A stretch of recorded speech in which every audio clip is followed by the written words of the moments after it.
So when someone is in the process, for whatever reason, and it doesn't matter, of calibrating to something that results in less than healthy situation, what is simultaneously happening? Right, so they're also calibrating to the resolution of that and more of what they want. And so this is the age-old question for you. How do you be present, some would call it grounded, with what they're living, be real and be there for them, and at the same time calibrate to the wellness and the solution and the unfolding of what is wanted? That's the question that you're really grappling with, isn't it? Exactly. And the answer is, it's in the amount of time you give to one over the other, or it's in understanding which one is the real one. Is what you've bounced from more real, or what you bounced to? If you see that as the bouncing off place, and you give your attention to what has been bounced to, but sometimes in physical humandom that feels insensitive, or like something that is too much daydream or too much not facing reality. But you know who you are, you know how it works, you know by what you feel. What's happening here is that this person, so important to you and so up close to you, is causing you to acknowledge that you've been calibrating more to what is than you have been meaning to. I have been, yes. Everybody would understand why. Everybody does it, especially somebody who's supposed to be examining what is. Right, which is definitely, kind of, a larger context for my medical practice, because people come in all day and are telling me their problems, and then So this is a really good discussion. How does one chart a path of recovery from a now experience of illness? If your toe is throbbing, how do you focus on a healthy foot? Well, you've got to stand back and look at the bigger picture of it. And the bigger picture is what we emphatically described here today, is that this wave equals this wave, and that while that calibration is happening, so is this. And you just got to decide, do you believe more in the eternalness of yourselves or this specific moment in time? That's why we were nitpicking over the idea of grounded, because you're moving rapidly forward.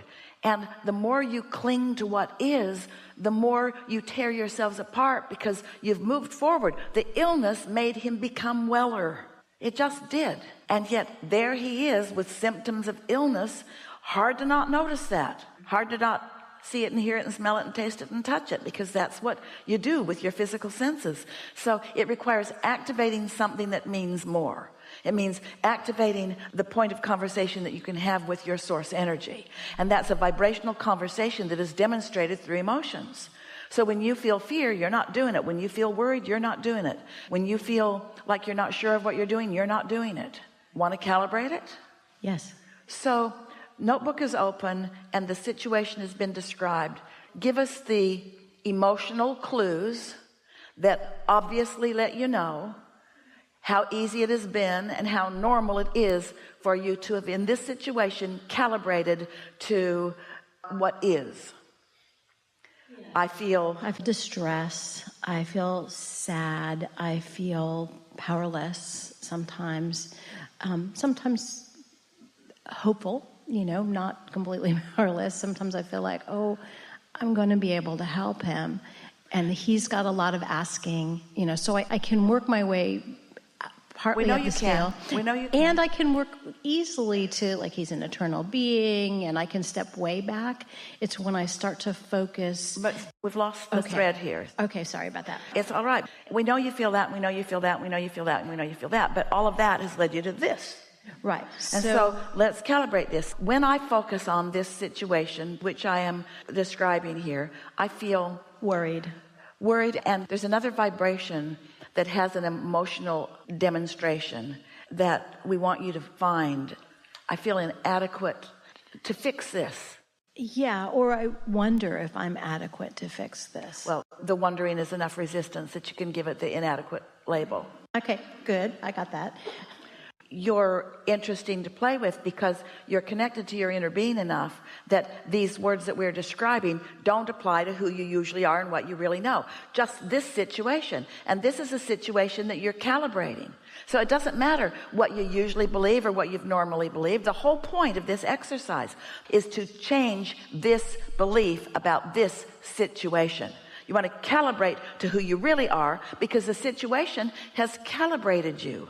And this is something that really bothers powerful teachers. It's one of the things that really bothers you a lot.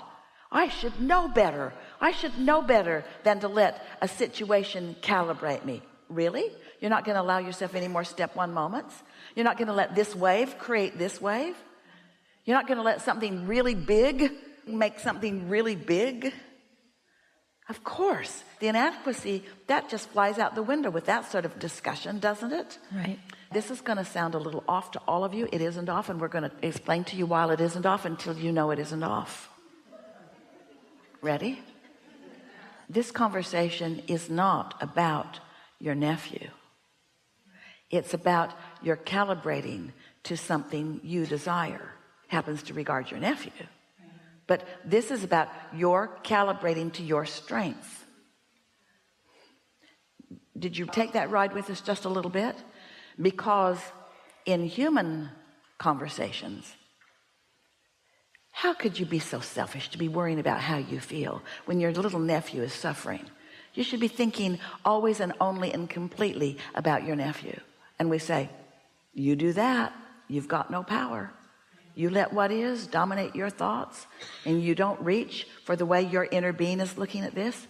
We want you to know something. We're just going to say it straight out. If you knew right now your inner being and what your inner being thinks about most things, as a normal, physical, human being, you would criticize your inner being for not being sensitive enough. You would criticize your inner being for not being willing to be there for you. And you know what? You're right, because your inner being will not be there for you. Where is your inner being? There for you. And who put there? You did.